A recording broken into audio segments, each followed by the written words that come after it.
매일 말씀 5분입니다. 오늘은 부활 2주간 토요일인데요. 요한복음 6장 16절에서 21절입니다.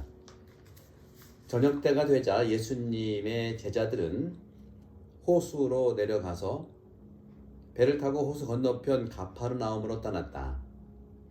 이미 어두워졌는데도 예수님께서는 아직 그들에게 가지 않으셨다. 그때 큰 바람이 불어 호수의 물결이 높게 일었다.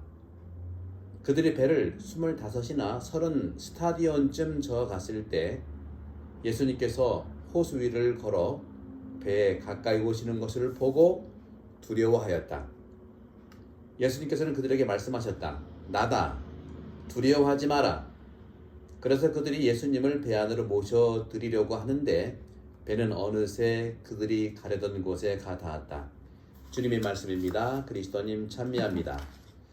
네, 오늘 이 복음은 예수님께서 호수 위를 걸어오신 내용이죠. 오늘 19절에 보시게 되면 예수님께서는 호수 위를 걸어 배에 가까이 오시는 것을 보고 두려워하였다. 보고 두려워한 거예요. 교회의 역사에서 많은 신비가들이 존재하는데 그 신비가들은요, 하느님의 계시, 즉 하느님의 뜻을 잘 식별하고 세상 안에서 주님의 뜻, 즉 주님의 사랑인 계시를 정말 구하고 기도하면서 주님의 계시인 주님의 뜻을 살아가려고 노력합니다. 우리도 마찬가지 아니겠어요? 네. 많은 그리스도교의 신비가들에게 하지만 한 번쯤은 사람들로부터 요구되는 질문에 늘 대면하게 되어 있습니다. 저도 많은 분들이 이제 질문을 하는 그런 경우들이 있는데 어떤 경우에는 저를 긴장하게도 하지만 어떤 경우에는 이거 하느님의 어떤 질문이 아닐까 하는 그런 경험도 합니다. 바로 이것은 하느님 계시에 대한 식별을 표현하도록 요청받는 거다 하는 것이죠. 하느님께서는 당신께 직접 질문도 하시지만 백성을 통해서도 질문을 하고 세상의 이러한 그 사건들과 표징과 이런 그 징표들을 통해서도 하느님께서는 요청을 하시죠. 바로 세상 사람들이 바라고 세상 사람들이 또 요청하는 바는 어떤 걸까요? 바로 이 세상이 바로 힘들다는 것이죠. 바로 이 세상이 회의와 절망에 가득 차 있다는 것이죠. 또한 사물과 사건들이 현실적으로 신뢰를 주거나 믿음을 주기에는 너무너무 장벽이 많고 어려움들이 많이 있음을 따라서 그런 장벽과 어려움에 정말 처해 있음을 직감한다는 것입니다. 그러지 않습니까? 그런 점에서 우리는 많은 코로나 바이러스뿐만 아니라 또 역사적으로도 그렇고요. 또 각 가정사도 그렇고요. 우리 본당 안에서도 그렇고요. 이민진 작가가 그런 말씀을 하셨죠. 파친코라는 소설 서문에 역사가 우리를 망하게 했어도 그래도 괜찮다. 이건 한국의 사람들의 어떤 그 이겨낼 수 있는 능력을 경험한 거기 때문에 그렇습니다. 이 작가는 파친코라는 소설을 쓰기 위해서 전 세계 이민자 많은 사람들을 만나서 그들의 어떤 고충과 그들에게 희망과 그들에게 한국 사람들의 저력을 바라봤다는 것이고, 이건 단순히 민족주의 차원이 아니라 이제는 세계 시민으로서 살아갈 수 있는 우리 한국 사람들의 저력이 분명히 숨어 있다는 것이죠. 그것이 제가 어제도 말씀드렸던 한국 사람들은 사납지만 영리하고 그리고 적응력이 뛰어나다는 것이죠. 거기에 저도 한국 사람들은 부지런하고 성실하고 빠르고 교육률이 대단하다는 말씀까지 보탰지 않습니까? 그런 점에서도 우리는 이 신비가들이 대답하는 것처럼 자세히 볼 수가 있는데 그 신비가들이 말하는 그 답은 아주 단순해요.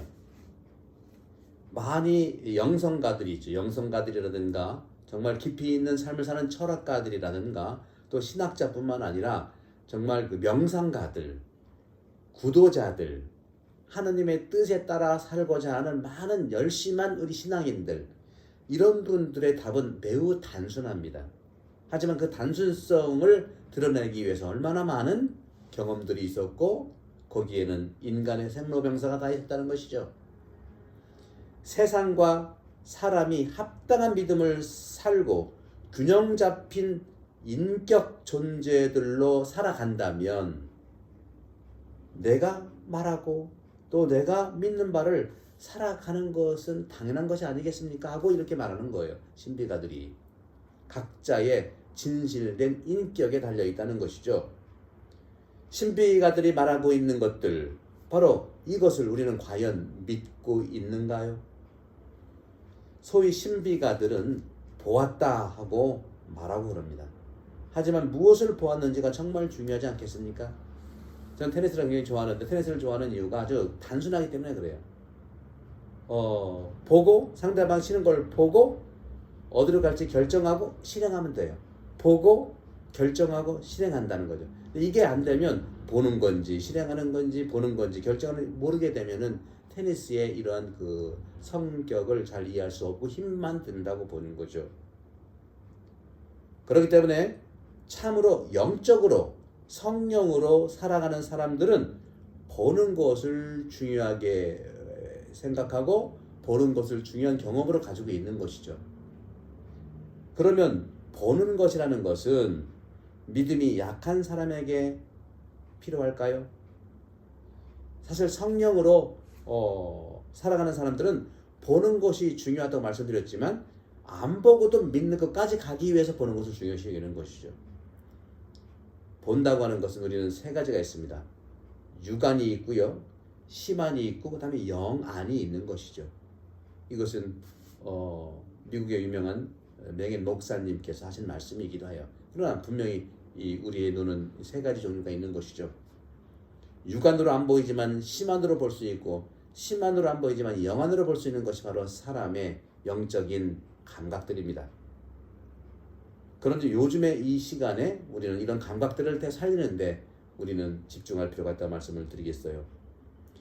그렇기 때문에 보는 것이 믿음이 약한 사람들에게 필요할 것인가? 물론 그럴 수 있습니다.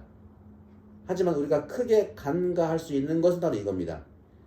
하느님께서 바로 이런 관점에서 다시 말하면 보는 것은 이해하는 것을 말한다는 거예요. 보는 것은 단순히 구경이 아니라 이해한다는 첫걸음이라는 것이죠. 이것이 바로 하느님이 우리에게 바라시는 거예요. 예수님께서 오늘 호수 위를 걸어가시면서 제자들에게 바란 것은 무엇일까요? 주님께서 그들 가까이 물 위를 걸어가시는 것은 제자들이 위험에 빠져있기 때문이지요. 큰 바람이 불고 그들 가까이 물 위를 걸어가신 것은 그렇게 제자들이 위험에 처해 것이고 그런 큰 물결이 높게 일어나는 그 엄청난 위협을 가하는 힘 때문에 주님은 위험에 처해 있는 그들에게 가까이 가셨다는 겁니다. 그들에게 다가오는 엄청난 힘을 두려워하지 말아야 한다는 경험을 주님은 나눠주시는 거예요. 우리도 마찬가지예요. 나에게 다가오는 두려움, 우리에게 다가오는 두려움, 우리 모두가 함께 서로에게 힘이 된다면 주님과 같은 우리의 경험을 할 수가 있는 것이죠. 그 힘들은 왜냐하면 바로 주님 안에, 주님의 힘 안에 있기 때문인 것입니다.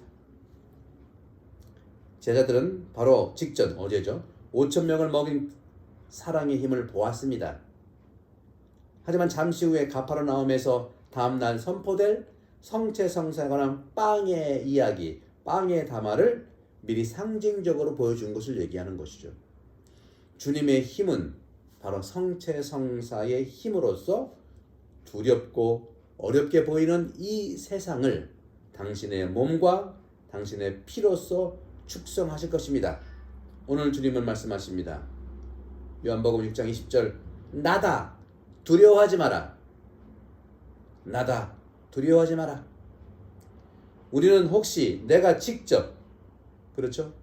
우리는 혹시 내가 직접 손으로 만지지 않고 또 누르지 않고 믿지 않습니까?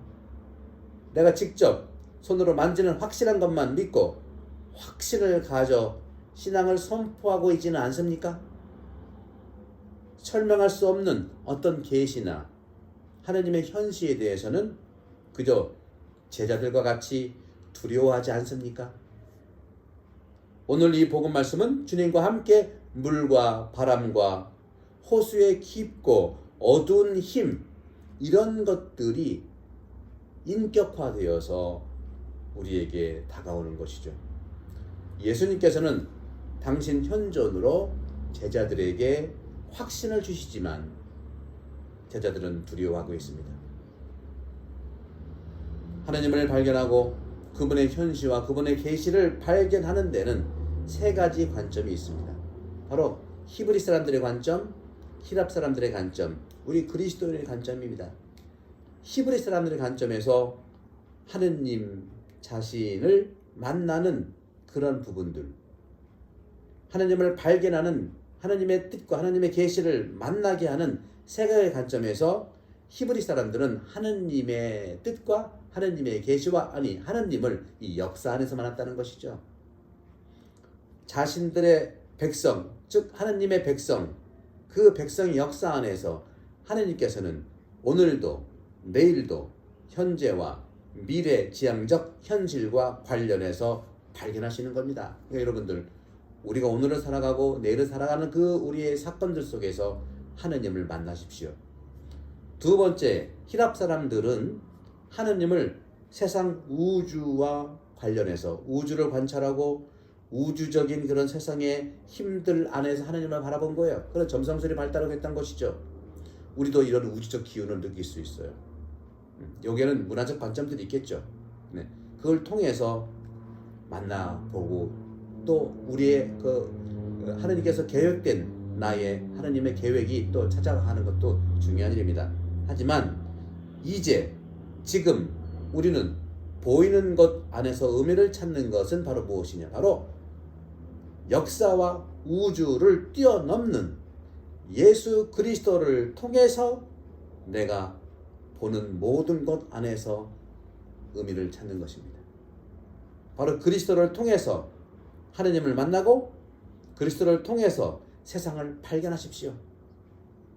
그분은 역사의 의미이고 그분은 우주의 의미이면서 하나님의 손으로 쓰여진 계시의 책이 바로 역사와 우주와 아주 구체적으로 예수님을 보고서 하나님을 만날 수 있기 때문에 그런 말씀을 드리는 겁니다. 여러분, 두려워하지 마십시오.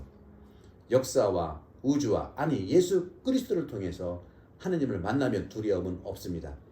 신앙학교에 많이 오셔서 예수님을 만나는 신앙을 다 우리에게 선물 주시는 건데 그걸 기꺼이 받아서 우리가 주님을 만나고 이웃과 한해서 세상을 살아가는데 큰 두려움을 이겨낼 수 있는 축복 가득하기를 기도합니다. 공부와 성령 여러분 모두를 강복합니다. 감사합니다.